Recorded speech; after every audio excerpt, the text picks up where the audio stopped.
Aleluia. Glória a Deus. Amém. Glória a Deus. Amém. Oh, aleluia.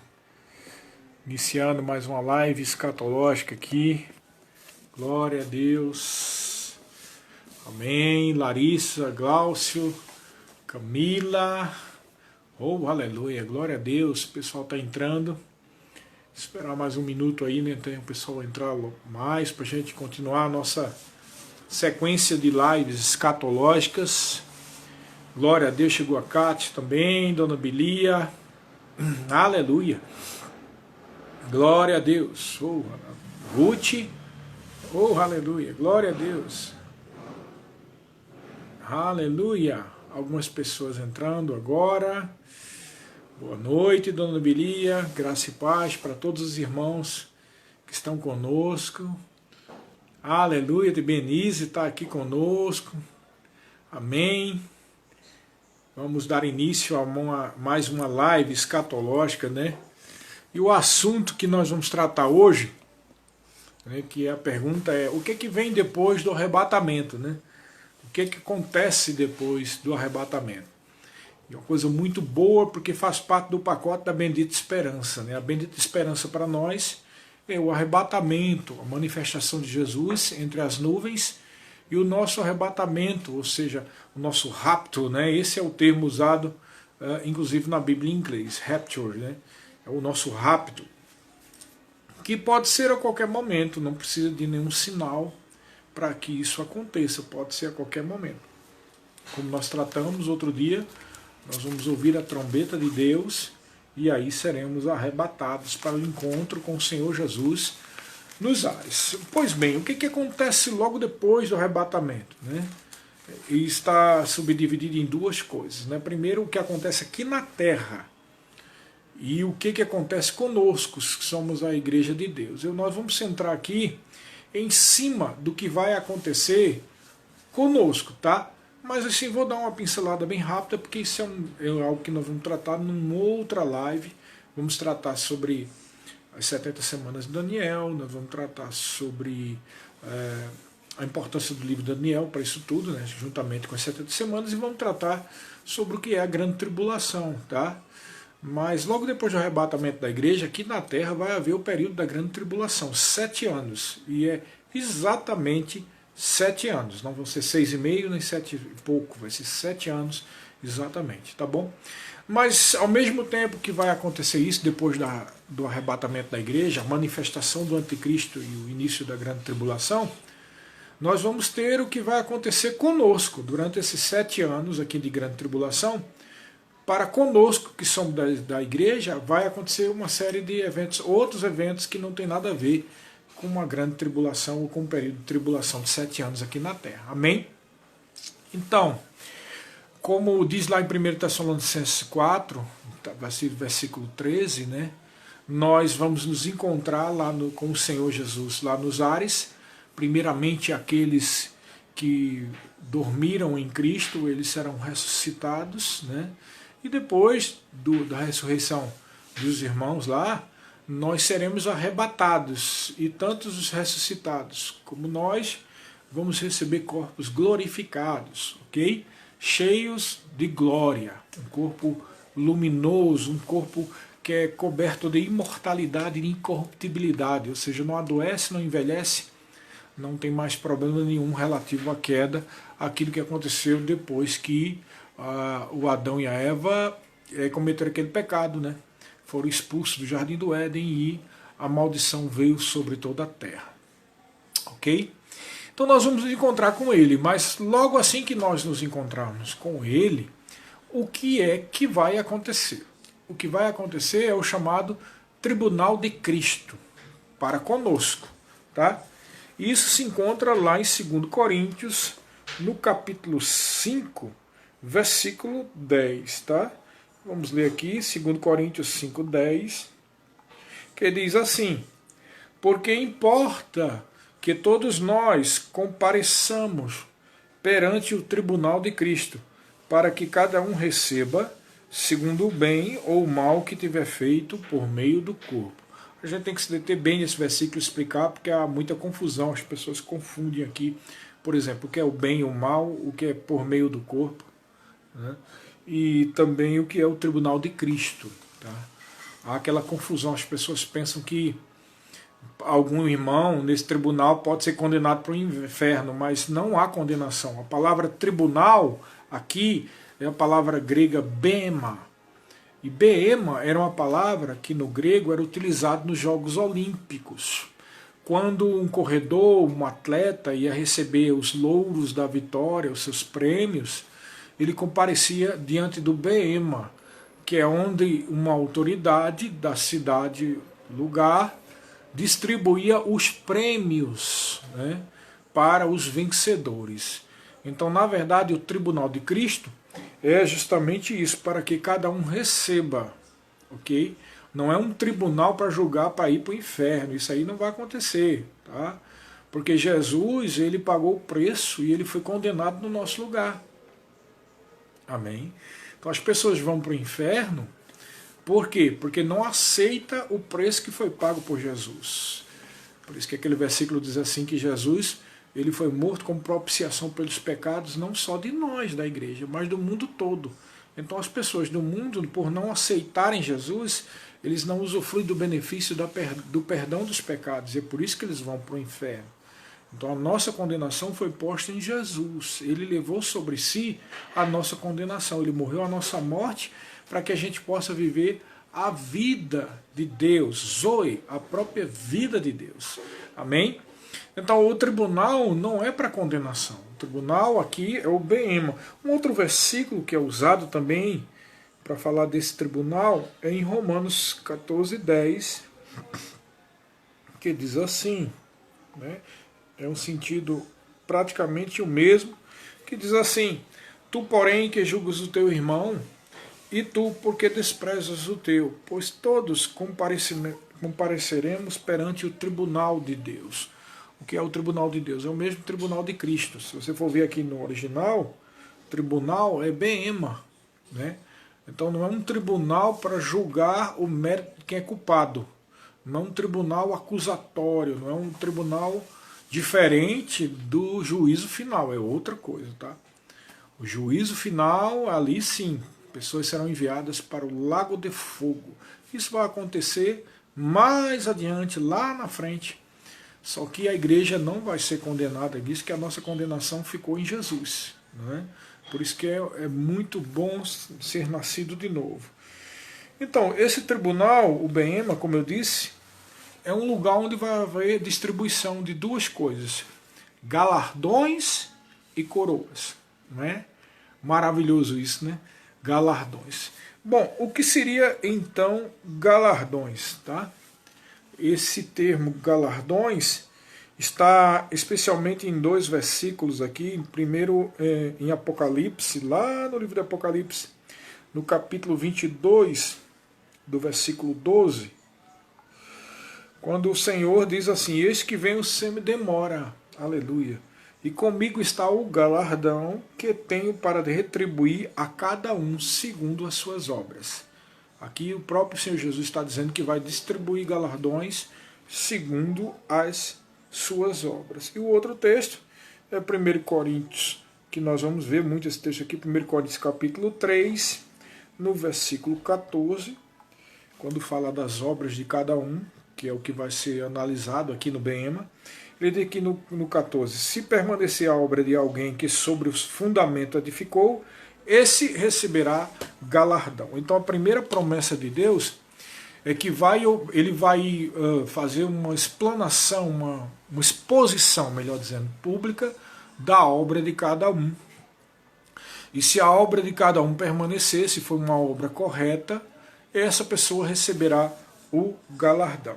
Antes da gente falar o que é galardão, mais ainda, vamos voltar para esse texto de 2 Coríntios, capítulo 5, versículo 10, tá? Que diz: porque importa que todos nós compareçamos perante o tribunal de Cristo, para que cada um receba segundo o bem ou mal que tiver feito por meio do corpo. Essa palavra compareçamos pode ser traduzida como seremos manifestos, né? Ou seja, é necessário que cada um de nós sejamos manifestos. É por isso, é daqui que vem a ideia de que haverá uma exposição pública das obras de cada um. Tá? Mas o que vai ser analisado aqui não é pecado para a pessoa ser condenado. Como eu disse, esse tribunal é para distribuição de galardões e coroas. O que vai ser analisado aqui, vamos dizer assim, a forma de ser julgado é pela utilidade ou inutilidade de cada um. Porque aqui diz que é segundo o bem e o mal. E a palavra mal, que no original grego é paulos, significa mal no sentido de ser de pouca expressão. Tá?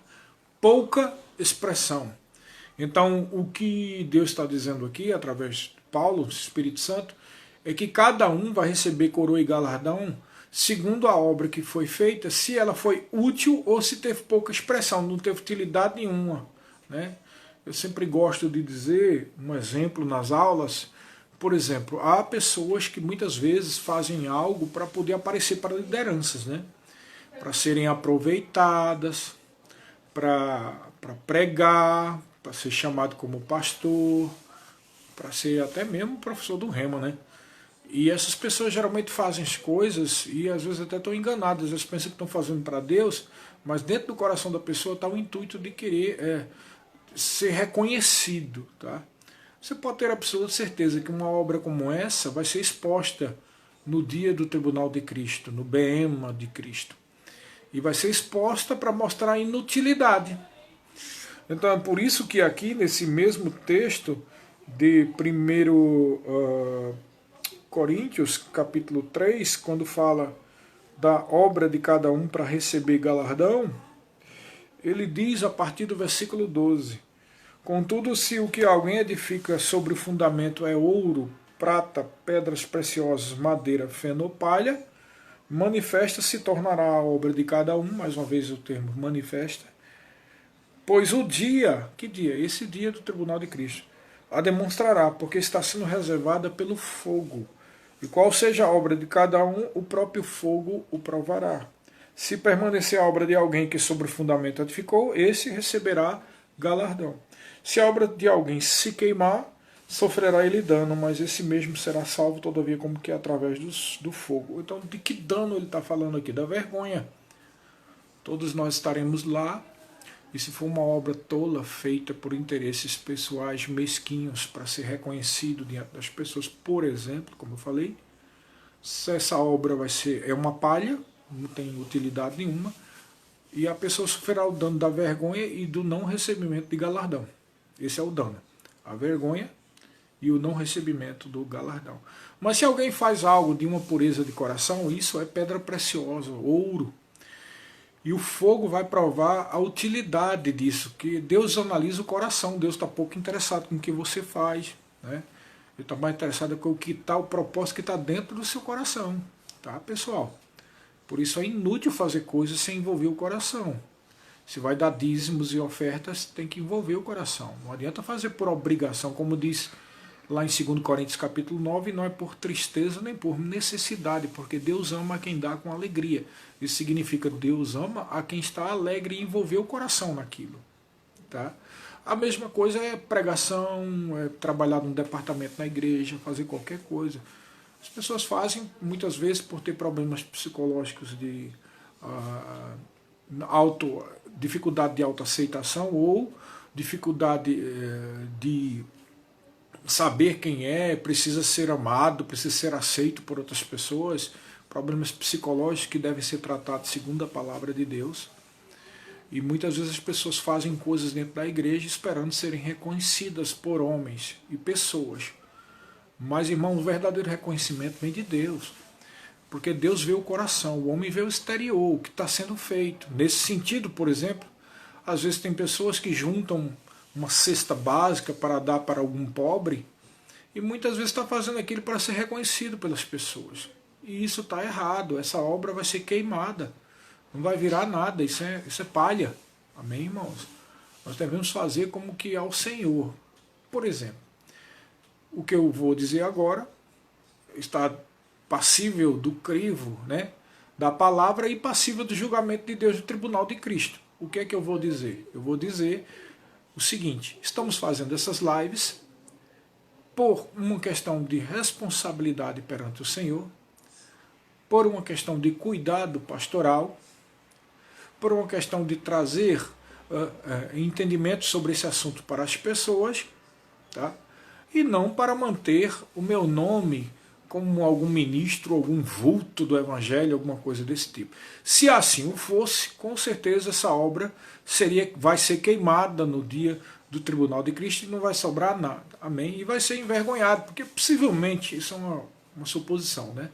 Quando a Bíblia diz que o fogo vai provar, e se a obra for palha vai ser queimada, e todavia esse sofrerá o dano, mas será salvo, dá a entender que vai haver uma vergonha. Então o que está dentro do coração da pessoa vai ser exposto diante das outras pessoas, né? Isso é uma possibilidade, né? Já que vai ser manifesta a obra de cada um diante dos outros. Então é preciso a gente ter muito cuidado com o que está sendo feito, se é feito de coração. Há um outro versículo bíblico também que diz que toda palavra, nós vamos dar conta de toda palavra frívola que proferimos com a nossa boca. Então a gente deve ter muito cuidado, não só com o que a gente fala, mas o porquê está falando. Neste sentido, a cobrança é muito maior para quem prega, ensina ou exerce algum tipo de liderança. Então, eu como pregador e mestre e liderança, eu preciso ter muito cuidado com o meu coração. Mas isso vale para todas as pessoas. A obra de cada um vai ser provada no tribunal de Cristo. Agora você entendeu? O tribunal de Cristo não é um tribunal para mandar alguém para o inferno. É para o recebimento de galardões e coroas. Nós citamos aqui os textos que falam de galardões, mas realmente não dá muito o que dizer o que é um galardão, né? Qualquer pessoa que diga o que é um galardão está no terreno das suposições. Não sabemos exatamente o que é um galardão, porque galardão significa tão somente benefício ou presente, né? Então não sabemos se isso é uma proximidade maior com o Senhor, se é algum tipo de lugar ou de benefício celestial. É difícil até a gente dizer isso, porque nós não sabemos o que é estar no céu, né? Não tem como medirmos coisas que só o porvir dirá. A gente não sabe exatamente. Porque a gente supõe, né? Porque como vamos estar com os nossos corpos glorificados e que não tem doença, não tem nada, e estamos salvos já, dá para entender que vai ser uma alegria, um gozo indizível, como diz a Bíblia. Uma coisa que é difícil até de se medir. Quanto mais saber o que é exatamente um galardão, tá bom? Além do galardão, nós vamos receber coroas, tá? Os textos bíblicos a respeito das coroas falam de 5 tipos de coroa, mas a verdade é que não tem como a gente saber exatamente se essas coroas são várias coroas ou se é uma coroa com as características que nós falamos, né? Então, eu agora não me lembro exatamente dos 5, mas eu me lembro de 4. Uma é coroa incorruptível, uma coroa de alegria, coroa da vida, coroa da justiça, tá? E os textos que falam sobre isso, da coroa incorruptível, 1 Coríntios 9, 25. E que tem esse nome de incorruptível, ou seja, que não se estraga, porque ela é dada àqueles que obtiveram vitória sobre a carne, ou seja, se tornaram incorruptíveis. Deus é justo, irmão. Ele vai dar coroas para aqueles que obtiveram vitória sobre a carne, né? Há pessoas que se esforçam para andar no espírito e não operar na carne. Esse texto está lá em 1 Coríntios, versículo 9, capítulo 9, versículo 25, que diz o seguinte, olha só: todo atleta em tudo se domina, aqueles para alcançar uma coroa corruptível, nós porém é incorruptível. Então por isso que a gente diz logo que podem não ser 5 tipos de coroa, mas características da mesma coroa, tá? Eu pessoalmente acredito que cada um vai receber uma coroa. E essa coroa tem variados características, resultado do que a pessoa fez. Então, essa coroa receberá, por exemplo, quem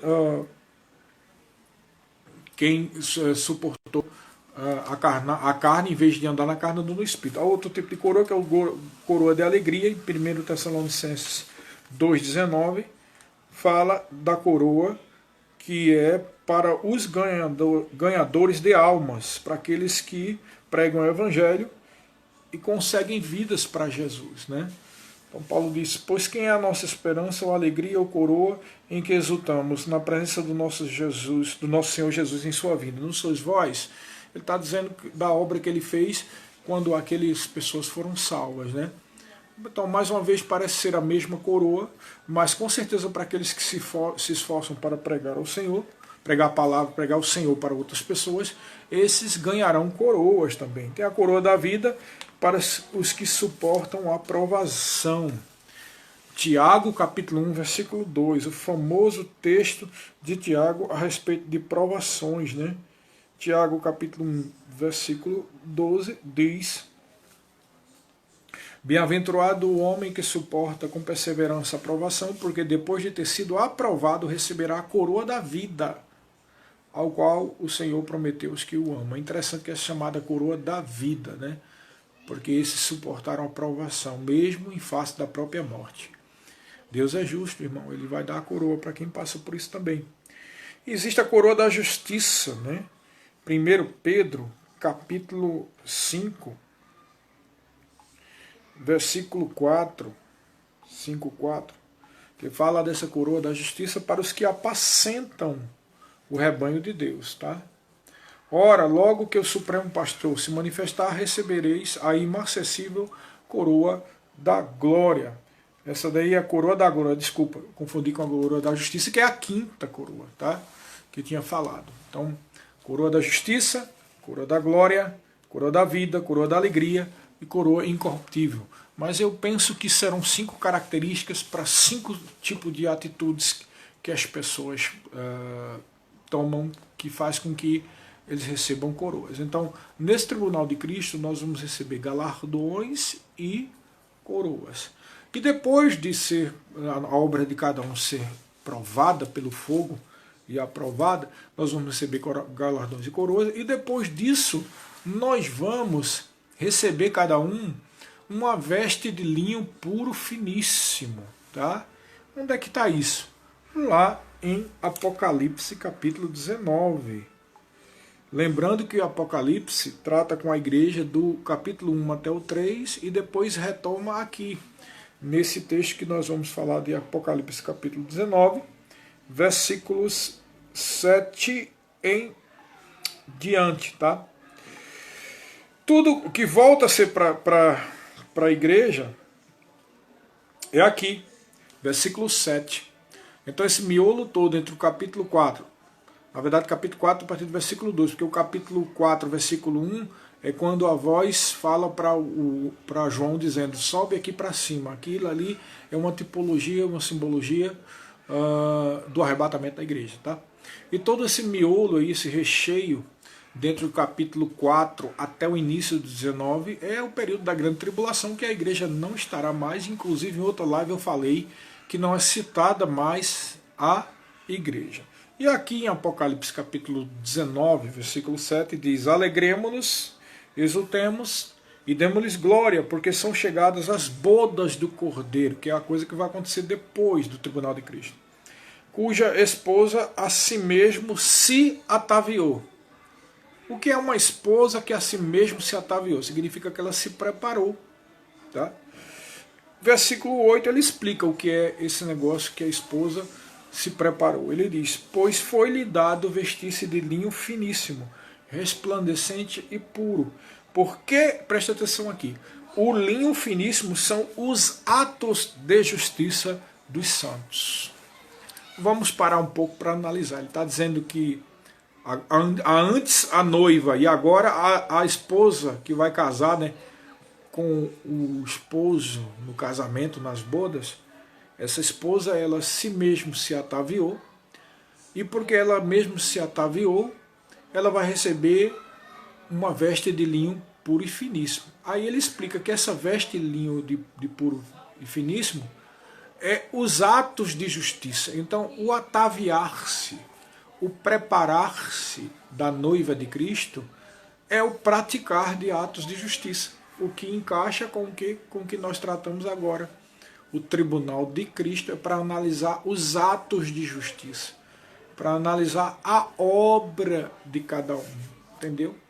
A obra de cada um vai capacitar ou não para receber os galardões e a coroa, tá? E receber a veste de linho puro e finíssimo. Ok, queridos? Estou um pouco atrapalhado assim, porque eu já vim de uma outra pregação que eu fiz, e aí um pouco cansado, é por isso que a mente está mais um pouco devagar, tá? Mas graças a Deus que o Espírito está fluindo, apesar dessa minha dificuldade, estou trocando até as palavras, mas glória a Deus. Então, os atos de justiça são o ataviar-se da noiva. É aquilo que nós como igreja fazemos como ato de justiça.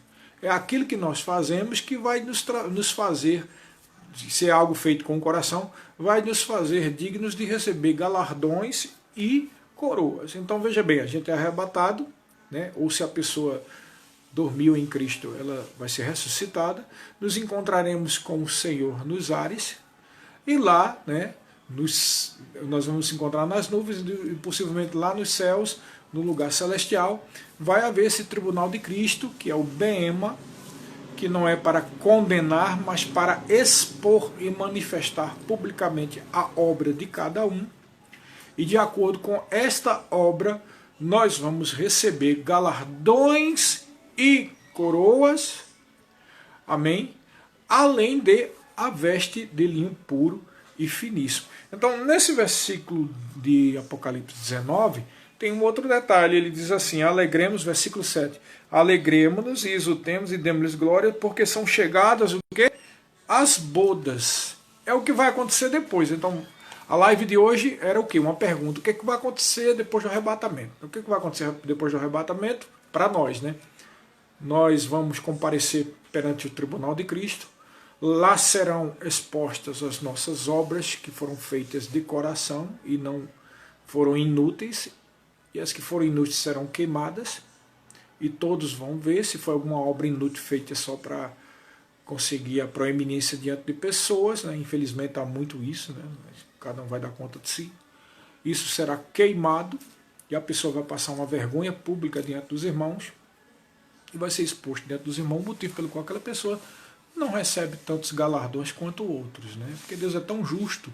Você tem que entender que nós somos uma família, né? Que às vezes a pessoa pode pensar assim, mas para que Deus vai fazer essa coisa, né? Expor, e os irmãos vão saber. Ora, nós somos uma família, e roupa suja a gente trata em família, não é verdade? Precisamos todos entender que nós não devemos nada um ao outro. Nós somos família, nós nos amamos e que nós vamos viver juntos com o Senhor Jesus eternamente. Então, se eu tenho 2 galardão e o irmão tem 5, tem que se saber por que o irmão tem 5 e eu tenho 2. Não é por injustiça, todo mundo vai saber que é porque eu não fui tão digno quanto o irmão que tem 5, né? Então, isso é uma coisa de justiça de Deus. Amém, queridos?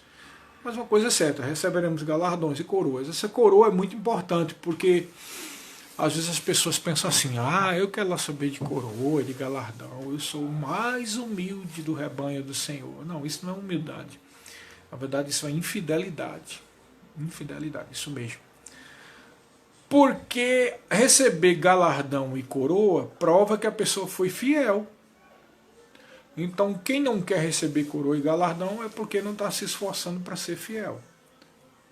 Então, isso é uma vergonha. Não é verdade, queridos?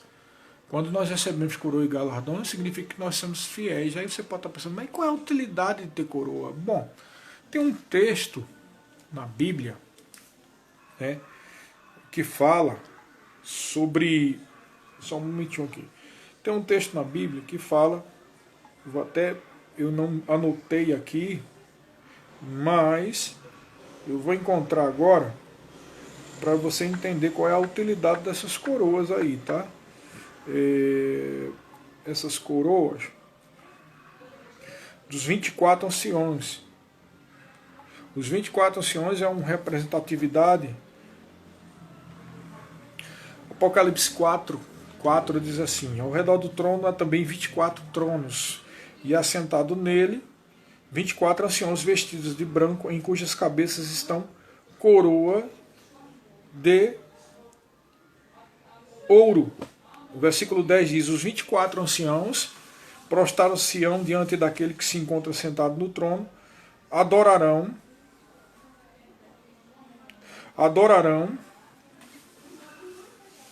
o que vive pelos séculos dos séculos e depositarão, presta atenção aqui, e depositarão as suas coroas diante do trono, proclamando, presta atenção na proclamação dos 24 anciãos: tu és digno, ó Senhor e Deus nosso, de receber a glória, a honra e o poder, porque todas as coisas tu criaste, sim, por causa da tua vontade vieram a existir e foram criadas. Então, presta atenção.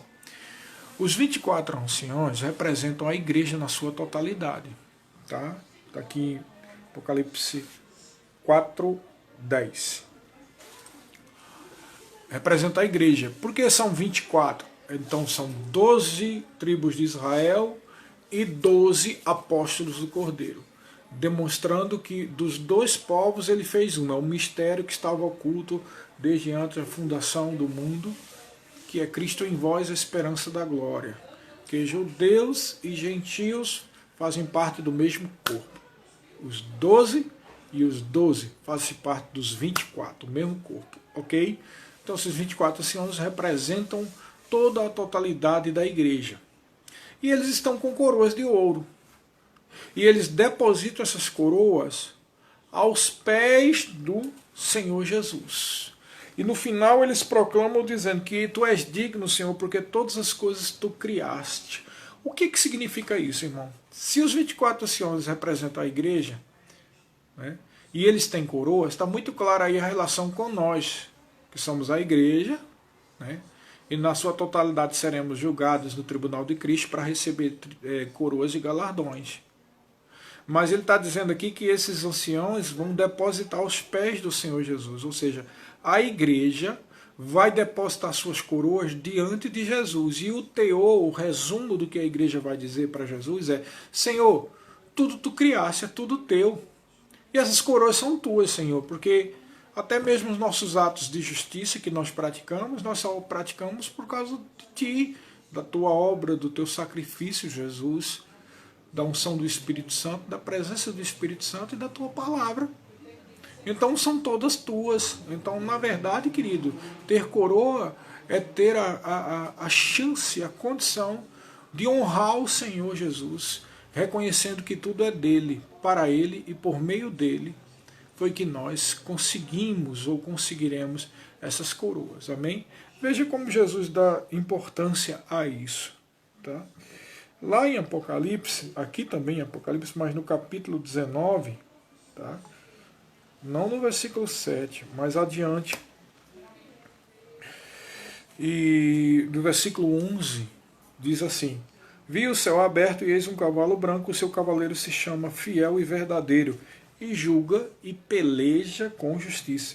Os seus olhos são chama de fogo, na sua cabeça há muitos diademas.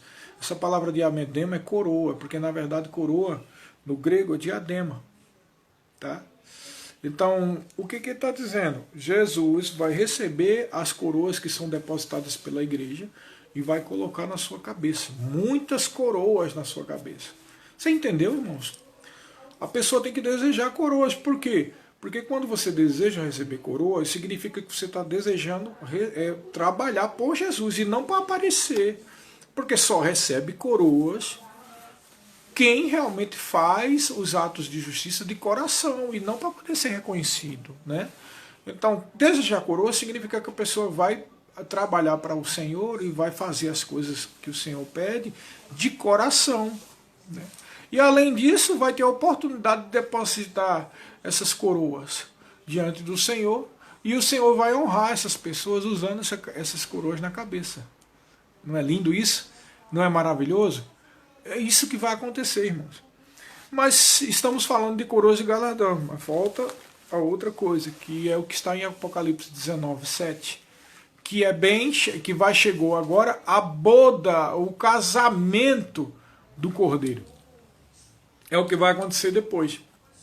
Depois de formos arrebatados, vamos para o tribunal de Cristo.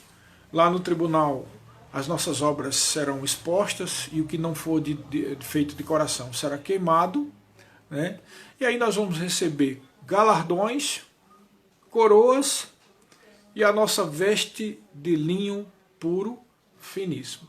Depois disso, o que acontece? Vamos para o casamento. Amém? Que coisa maravilhosa. Porque se existe uma noiva, existe um noivo, é porque vai ter um casamento. E o que é o casamento? É a unidade, de uma vez por todas, do Senhor Jesus com a sua igreja. Por isso que quando ele disse, na casa do meu pai há muitas moradas, se não fosse assim eu teria dito, vou lá, vou preparar lugar, e quando eu preparar eu voltarei e vos levarei para viver para sempre comigo. É mais ou menos isso que ele diz lá, ele diz que vai voltar, pegar e ficar para sempre. Lá em 1 Tessalonicenses 4, a partir do versículo 13, quando fala do arrebatamento e ressurreição, o que nós estamos esperando, a bendita esperança, fala também que para sempre estaremos com o Senhor. Então, o casamento, ele sela isso. Né? O casamento sela isso. E Jesus disse lá na última ceia, ele disse, olha, nunca mais eu vou beber do fruto da vide. A próxima vez que eu for beber do fruto da vide, será naquele dia, na casa do meu pai. Que dia é esse, irmão? É o dia do casamento. Amém? Então, por isso que na ceia a gente sempre lê aquilo, né, que diz que todas as vezes que nós bebemos do cálice e comemos do pão, anunciamos a morte do Senhor até que ele venha. Né? O texto de Paulo lá em 1 Coríntios 11, 23, né? Diante. Anunciamos a morte do Senhor até que ele venha, porque quando ele vem, a gente vai tomar a grande ceia da boda do Cordeiro, do casamento com o Senhor lá nos céus. Agora que coisa linda, presta atenção. Aqui embaixo vai durar 7 anos a grande tribulação, e o casamento lá de cima vai durar 7 anos. E as pessoas ficam pensando, meu Deus, um casamento de 7 anos. Irmão, lembra de uma coisa, além de ser na presença do Senhor, além de ser no céu, que a gente vai sentir uma alegria, um gozo, algo que a gente não consegue nem medir. Ainda tem outro detalhe, irmão, nós temos o corpo glorificado, que não precisa dormir, não precisa comer, não precisa beber água. Isso significa que o corpo glorificado pode passar 7 anos em pé. Eu sei que parece uma loucura, mas essa é a verdade. Não se cansa, irmão. Por que alguém se cansa, hein? Por que alguém tem precisa dormir? Você precisa dormir porque a sua energia acabou. Você está cansado. E aí é por isso que você também sente fome, você vai comer. Um corpo glorificado, ele é um corpo energético, ele já está cheio de energia, é a glória do Senhor. Então esse corpo não sente fome, nem sente sono, nem sente cansaço. Não é maravilhoso? E nem envelhece, meu Deus. Então nem envelhece, nem sente fome, nem sente sede, nem sente cansaço. Logo não dorme, não sente dor nas pernas, nem dor na coluna, não é verdade? Ora, 7 anos de casamento, e a pessoa pensa, mas há necessidade, mesmo que a gente fique na glória o tempo todo com o Senhor, mas para que um casamento de 7 anos? Ora, porque o casamento de 7 anos, o número 7 fala de completo. Tá? Então é preciso que haja essa completude, essa coisa completa da união de Jesus com a sua noiva, com a igreja. Tá? Outro detalhe importante por ser 7 anos é que nós falamos aqui e repetimos inúmeras vezes que Jesus está ressurreto, ele foi ressuscitado. Você deve concordar comigo, né? Se ele está ressuscitado, para um pouco para pensar. Se ele está ressuscitado e ele está num corpo, ele não pode ficar em 10 lugares ao mesmo tempo, ele só pode estar em um lugar. É por isso que é tolice você imaginar que Jesus está aqui, talvez aqui nesse lugar, aqui perto de mim, e eu não estou vendo. Em espírito ele está, porque o Espírito Santo está conosco, então ele está vendo tudo que eu estou dizendo e ele sabe, ele está em comunhão comigo, não é verdade? Mas ele não poderia estar aqui por 2 motivos. Primeiro, porque ele não pode estar em 2 lugares ao mesmo tempo. Ele não pode estar aqui, está noutra igreja ali, está numa outra acolá. Ele está ressuscitado. Segundo, que ele está assentado à direita de Deus para interceder por nós. E o terceiro motivo é que ele só pode pôr o pé aqui na terra na sua segunda vinda. Então ele não poderia vir agora aqui. Mas pastor, eu já ouvi falar de gente que já viu Jesus. Sim, pode ver numa visão espiritual. Existe a diferença entre uma visão espiritual e a própria pessoa do Senhor Jesus Cristo naquele lugar. Amém? Jesus só vai voltar aqui para a terra na segunda vinda. Tá bom, pessoal? Então, pensa bem. Jesus não pode estar em dois lugares ao mesmo tempo, mesmo lá no céu. Mesmo que ele veja tudo, ele ouça tudo, mas ele só pode estar em um lugar de cada vez. Porque se ele está com um corpo ressuscitado, ele não pode se dividir em 10 corpos ressuscitados. Só é um corpo ressuscitado. Então, pensa bem, como é que nós vamos ter um casamento com um noivo que é Jesus, lá no trono dele? Você já pensou quantas milhões de pessoas vão estar nesse dia? Quantos cristãos, desde a época que a igreja começou lá no dia de Pentecostes, todos eles vão estar naquele dia, né? Milhões, com certeza são milhões e milhões de pessoas. Você já imaginou a situação? Milhões de pessoas em um certo lugar celestial e a pessoa do Senhor Jesus Cristo com o corpo ressuscitado também em um determinado lugar. Irmãos, ele vai estar bem distante, não é verdade? Porque se só ele está com o corpo ressuscitado e nós vamos estar com o corpo ressuscitado, então mesmo que seja no mundo espiritual, não tem como estar todo mundo junto com Jesus num canto perto de 2 metros de Jesus. É por isso que vai durar 7 anos. Claro que aqui não está específico na Bíblia, isso é uma especulação, tá? Mas eu creio que tem bastante lógica, porque quando você recebeu Jesus em espírito, você o recebeu e entregou a sua vida pessoalmente. Sua relação com Jesus é pessoal. Ninguém nasce de novo de rede. A gente nasce de novo pelo anzol, né? O anzol fisgou você, o Espírito Santo convenceu você da justiça, do pecado e do juízo, e você se converteu e entregou a sua vida para Jesus. Logo, a nossa comunhão com Ele é pessoal e deverá ser pessoal no casamento. Então você começa a entender agora por que vai durar 7 anos, porque Jesus vai abraçar, beijar e participar da ceia com cada um de nós, irmãos. 7 anos para isso, e você for fazer um cálculo de cabeça, quantos milhões de pessoas já receberam Jesus, é bem disso mesmo. Jesus vai abraçar cada pessoa, vão ser 7 anos de festa, 7 anos de louvor, de adoração. Você imagina isso, hein? Uma festa como essa. Todo mundo participando, abraçando Jesus, participando da ceia, do pão, do vinho, e aquela música de louvor rolando, né? Possivelmente um grupo de anjos tocando, a gente se alegrando, e aquilo, aquele, e você sem cansar, né? Porque muitas vezes você está num lugar onde está tendo até mesmo louvor, né? Mesmo a gente lá, que coisa maravilhosa esse louvor. E muitas vezes as pessoas se cansam, né? Claro, se a pessoa estiver debaixo de uma unção forte, nem cansar se sente, mas não é todo mundo que às vezes está debaixo daquela unção e não se cansa. A maioria se cansa. Agora tu imagina num lugar onde a gente vai estar louvando a Deus, adorando, né? E abraçando. E quando Jesus chegar perto de você, você vai abraçar Ele, você vai beijar Ele. E meu Jesus, Ele vai abraçar, Ele vai dizer que te ama. E você vai assim, né? Uma coisa que não dá nem para a gente imaginar o que é isso, né? Uma coisa assim indizível, uma coisa que não tem como medir. E aí ele vai para outra pessoa, e vai para outra, vai para outra. Por isso que dura 7 anos. Tá? 7 anos de bodas. 7 anos de casamento. Tá? Interessante que ali em Apocalipse capítulo 19 já não trata mais a igreja de noiva, trata a igreja de esposa. Né?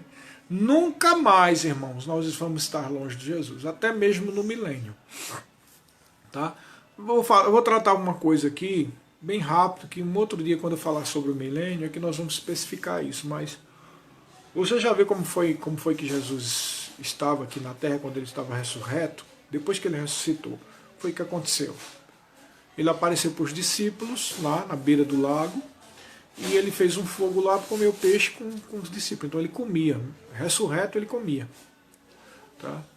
Ele, quando estava tudo fechado lá, depois daquele episódio dos discípulos de Emaús, que ele também comeu pão com ele, né?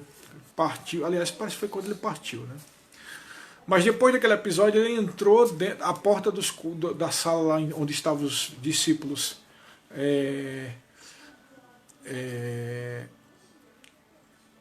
Peraí, deixa eu ver. Depois de 7 anos, Jesus vem à terra com a igreja para levar os que reconheceram ele como Senhor. Sim, depois de 7 anos, nós vamos. Daqui a pouco eu falo sobre isso, nós vamos voltar com ele, né? Porque estamos tratando a sequência. Mas só falar aqui sobre o corpo glorificado. E então Jesus entrou dentro da sala, tudo fechado, então ele atravessou, né? Ou ele atravessou a parede, ou ele foi teletransportado. Parece uma coisa de filme, mas é verdade. Vai dizer o quê, irmão? Como é que você explica uma pessoa que está com o corpo ressuscitado? Não é um espírito nem um fantasma. Ele está com o corpo de tocar. Ele sai de um lugar e ele aparece ali. Como é que se explica isso? A melhor forma de explicar é teletransporte. Porque ninguém viu ele atravessando pela parede, não viu a mão dele aparecendo dentro da parede. De repente ela apareceu lá no lugar, então foi um teletransporte. Isso era o corpo de Jesus, e a Bíblia diz que ele é o primogênito de muitos irmãos, e o primogênito dentre os ressurretos. Então nós vamos ter esse mesmo tipo de corpo. E quando a gente junta isso com para sempre estar com o Senhor e reinar no milênio, a gente começa a entender por que nós vamos ter esse tipo de corpo. Porque se para sempre nós vamos estar com o Senhor, não tem sentido, irmão, a gente passar 1000 anos reinando com Jesus no milênio. E você, por exemplo, vai lá trabalhar aqui no Brasil, na França, sei lá, qualquer que seja o nome que esse país tenha, ou essa região tenha lá no milênio. Como é que você vai estar com Jesus lá em Jerusalém? Só vai estar de mês em mês, né? Se para sempre nós vamos estar com o Senhor? A única explicação lógica, mano, claro que eu estou falando uma suposição aqui, mas quando você encaixa esses pontos e se conecta, você vai ver que tem lógica. É por isso que nós vamos ter essas mesmas características de Jesus. Por isso que o Senhor Jesus se deixou aparecer dessa forma. É para deixar registrado no Evangelho como é que vai ser o nosso corpo ressuscitado. Para que tudo se conecte. Amém? Então nós vamos estar com o Senhor Jesus em Jerusalém. Quando começa o expediente, vou dar assim para ficar mais claro. Cada um vai ser teletransportado para o lugar onde ele foi determinado para reinar com o Senhor Jesus aqui no milênio. Quando termina o expediente, nós voltamos para Jerusalém para estar junto com Jesus. Isso durante 1000 anos. Tá? Depois eu vou deixar por aqui só para ficar o gostinho de quero mais, para quando a gente tratar do milênio. Tá bom? Mas como disse o Edu aí, o que é que vai acontecer depois de 7 anos? Né? A sequência é essa. Primeiro, arrebatamento e ressurreição. Tribunal de Cristo, onde receberemos coroas, galardões e a nossa veste de linho puro finíssimo. Depois o casamento, que vai durar 7 anos. Quando esse casamento terminar, de 7 anos, é justamente o período de 7 anos da grande tribulação. Os últimos 3 anos e meio da grande tribulação coincidem com as 7 taças da ira de Deus, onde esses juízos sobre as nações vão ser mais medonhos ainda. Né? Só para você ter ideia desses juízos, pragas terríveis e até pedras de mais de 45 quilos caindo em cima das pessoas. Mais uma vez vou dizer aqui que durante os 7 anos da grande tribulação, onde está reservado juízos para as nações. É por isso que nós não cremos que o coronavírus é um juízo sobre as nações, nem sobre a igreja, porque o juízo da igreja foi feito em cima de Jesus. Por isso que ele diz, Pai, Eloi, Eloi, lama sabachthani, ou seja, Deus meu, por que me desamparaste? Por que ele disse isso? Porque foi a primeira vez que ele perdeu a comunhão com Deus, porque todo o pecado da humanidade, todo o juízo caiu sobre ele. Então, a relação agora é pessoal. O juízo é pessoal, a salvação é pessoal. E o juízo sobre as nações vai retomar depois da época da aliança, depois da lei, né? Lá antes de Jesus, antes do Espírito Santo descer no dia de Pentecostes, vai retomar agora durante o período da grande tribulação. E é por isso que caem esses juízos, 7 selos, 7 trombetas, 7 taças, tá? E essas 7 taças coincidem com os últimos 3 anos e meio, quando o anticristo vai quebrar o seu pacto, a sua aliança com os judeus. Então, por isso que nós dissemos que é bem possível, sim, encaixa direitinho, que o suposto Messias que os judeus vão receber durante o período da grande tribulação, iniciar os 3 anos e meio, na verdade é o anticristo. E ele vai quebrar e vai mostrar quem ele é no meio da grande tribulação. E esses últimos 3 anos e meio é quando caem as 7 taças da ira de Deus, e é também quando os judeus fogem e são perseguidos pelo exército do anticristo, que matam um monte de judeus. Neste desespero, isso aí a gente vai tratar melhor quando falar da grande tribulação. No meio desse desespero, eles reconhecem os seus pecados, algum rabino lá vai lá e vê lá Mateus capítulo 24, onde diz: quando virdes do abominável da desolação, de que fala o profeta Daniel, quem lê, entenda. O profeta Daniel fala a respeito de profecias para os gentios e para os judeus. E o abominável da desolação de que ele profetizou é a respeito dos judeus, quando no meio da grande tribulação, o anticristo, o falso Messias, se sentar como sendo o próprio Deus. Né? É quando esse Messias que eles estão esperando aí vai mostrar quem ele realmente é, né? O anticristo.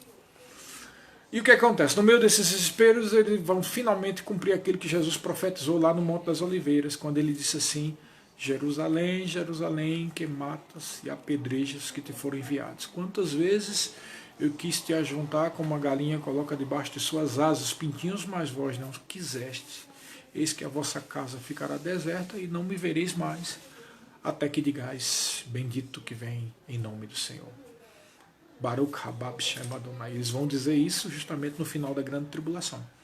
Quando eles disserem isso, vai se cumprir aqui o que está escrito em Apocalipse 19, 11. Vi o céu aberto e eis um cavalo branco. O seu cavaleiro se chama Fiel e Verdadeiro e julga e peleja com justiça. Os seus olhos como são chama de fogo, na sua cabeça há muitos diademas, tem um nome escrito que ninguém conhece senão ele mesmo. Está vestido com manto tinto de sangue, o seu nome se chama Verbo de Deus. E seguiram dos exércitos que há no céu, montados em cavalos brancos com vestidura de linho finíssimo. Está vendo a conexão com a igreja? Quando eles disserem bendito que vem em nome do Senhor, vai se cumprir aquilo que está lá em Mateus 24. Então se verá no céu o sinal do Filho do Homem vindo sobre as nuvens, com grande poder e glória, e todo olho verá, até mesmo aquele que os traspassaram. Então vai ser um evento astronômico tremendo, grande, esse momento em que os judeus finalmente reconhecerem Jesus como seu Messias. Ele vai vir desse jeito, montado em cavalo branco, e nós junto com ele, né? Às vezes eu faço a brincadeira na aula do Remo e eu digo: quem não gosta de cavalo, trata de gostar. Claro que é uma brincadeira, né? Porque nós viremos juntamente com Jesus montados em cavalos brancos. Nós, Jesus e todo o exército do céu composto de anjos. Né? E nós vamos vir todo mundo junto com ele, descendo até um certo lugar, que eu só vou tratar isso quando eu falar da grande tribulação. Tem um lugar específico na Bíblia, sabia? A Bíblia dá a entender que tem um lugar onde nós vamos descer com Jesus, tá? Um lugar que nós vamos descer com Jesus, todo mundo junto. Aleluia. E eu já posso adiantar para você que depois disso acontecem os julgamentos lá do anticristo, o falso Messias, o diabo é preso por 1000 anos, Jesus constrói o templo milenial e institui-se então, e começa. Há uns julgamentos também, é interessante falar isso, é só para ficar o gostinho de quero mais. O julgamento dos bodes e das ovelhas e o julgamento das virgens prudentes e nécias, que muita gente pensa que está falando da igreja, mas não é da igreja. Assim como os bodes e as ovelhas não está falando para a igreja. Cronologicamente segue a sequência de juízos determinados depois da grande tribulação. Tá bom, pessoal? Então, nós vamos vir com Jesus. Então a pergunta que foi colocada hoje na live é: o que acontece depois do arrebatamento, né? Então, muitas coisas vão acontecer, né? Mas para nós que somos igreja, o mais importante é isso. Eu vou fazer até um resumo já tratando de milênio e de tudo mais até o final, para você ter um apanhado rápido. Então, imediatamente depois do arrebatamento vai haver o tribunal de Cristo, onde a obra de cada um será posta no fogo, se foi feito de coração ou não. E se a obra permanecer, você vai receber galardão e vai receber coroa, e depois disso você recebe a veste de linho puro finíssimo. Depois disso nós vamos para o casamento, as bodas do Cordeiro, que é aquela grande festa de 7 anos, né? Que a gente vai estar junto com ele. Depois da grande festa nós vamos descer com ele, tá? E quando descermos com ele, vamos se encontrar com ele, vamos estar com ele lá em um certo lugar, que eu não vou dizer agora.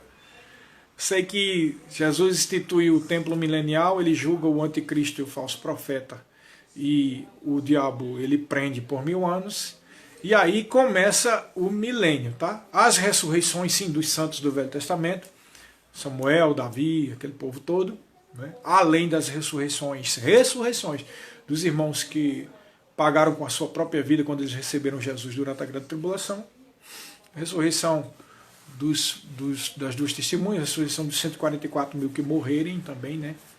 Todas as ressurreições, e esse grupo todo é o grupo dos ressurretos, que vão reinar com Jesus durante o milênio, tá? Quando eu tratar de grande tribulação e de milênio, eu vou ensinar que vai ter um grupo de pessoas que vai entrar no milênio com um corpo normal, esse como a gente tem. Não é ressurreto, é um corpo normal, que se dá em casamento, que tem filho, tá? Esses aí é que vão dar em casamento e ter filhos, e esses vão ser a multiplicação e a população do milênio, tá? O milênio terá a população de pessoas de corpo normal, que nós vamos tratar depois disso, e também nós que somos os ressurretos, que estaremos, na verdade, só no governo. Então, eu gosto sempre de dizer nas aulas que nós somos os funcionários públicos celestiais, né? Entendeu? O grande governo celestial tem como governador supremo Jesus, o filho de Davi, que estará sentado no trono, e todos os seus funcionários é a igreja. E aqueles irmãos e os santos do Velho Testamento, todo mundo que é salvo, né? Que está com o corpo ressuscitado. Tá bom, pessoal? Depois do milênio, nós vamos estar com o Senhor, porque vai haver um julgamento depois do milênio. O milênio é uma dispensação e tem um julgamento, tem uma prestação de contas. Tá? Depois do milênio, nós vamos estar com o Senhor, quando tiver tudo isso aqui, o mundo, o universo, depois do milênio, vai ser destruído. Né? Haverá novos céus e nova terra. E vai haver o juízo final. No juízo final, nós vamos participar como assistentes. Nós não vamos ser julgados, nós vamos julgados na cruz do Calvário. Quem vai ser julgado no juízo final são as pessoas que estão com seus espíritos e almas no inferno e serão ressuscitados. Lembra que nós falamos ontem? Duas ressurreições, a ressurreição da vida e a ressurreição do juízo. A ressurreição do juízo é a ressurreição dessas pessoas que estão no inferno, serão ressurretos no dia do juízo final para serem abertos os livros de registro de pecados e o livro da vida. O livro de registro de pecado para provar que eles ainda têm os pecados lá, porque não aceitaram Jesus, e o livro da vida para mostrar que o nome deles não estão lá. Então as duas provas, as duas testemunhas, para ter a sentença do julgamento do juízo final, para que elas vão para a penitenciária do lago de fogo, Guiena.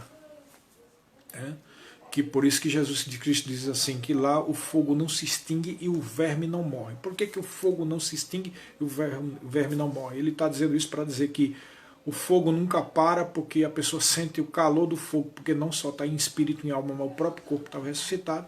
E o verme não morre porque haverá vermes e outras coisas mais que vai roer o corpo da pessoa. Uma coisa terrível, não dá nem para imaginar um sofrimento como esse. Mas isso tudo porque não aceita Jesus, né? Porque não é por força nem por violência. É de coração que a gente deve aceitar Jesus como Senhor da nossa vida. Amém, queridos? Bem, estamos terminando, né? Depois do juízo final, aí é quando João tem a visão da Nova Jerusalém que desce do céu. Então, o céu e a terra, agora renovados pelo fogo, vão estar conectados, todos eles santificados. E a Nova Jerusalém vai estar lá. E nós estaremos para sempre com o Senhor. Essa é a sequência. Nós vamos depois tratar sobre a grande tribulação e sobre o milênio em outras lives, tá? Então é isso aí, irmãos. Exatamente agora, logo depois do arrebatamento e da ressurreição, o que vai ter é o tribunal de Cristo, é as nossas bodas com o Cordeiro. Amém? Não é maravilhoso você saber que o nosso futuro é uma bênção? Por isso que Paulo dizia, vocês não sejam, em 1 Tessalonicenses 4, vocês devem se consolar uns aos outros com essas coisas, porque nós não somos como o mundo que não tem esperança, nós temos esperança. Nós temos um futuro de glória garantido por causa do sacrifício de Jesus. Não é maravilhoso isso, irmãos? É maravilhoso demais. Por isso que nós dissemos Maranata, ora vem Senhor Jesus. Maranata, a junção de duas palavras no aramaico. Maranata quer dizer vem Senhor, vem Senhor, vem Senhor. Esse deve ser o pensamento, o desejo dos cristãos. Eu espero que seja o seu também. Amém? Então vamos encerrar essa live dizendo isso. Maranata, vem Senhor Jesus. Vem, já é tempo, Jesus. Vem resgatar a noiva, vem resgatar a igreja. Então, irmãos, sejam abençoados praticando essa palavra. Espero que essas lives venham abençoar a sua vida. E convida pessoas, irmão. Eu quero mais gente aí para aprender sobre esse assunto. É muito importante Amém? Nós vamos ter outra live agora na segunda-feira, porque amanhã tem o culto, tá? Também vai ser online.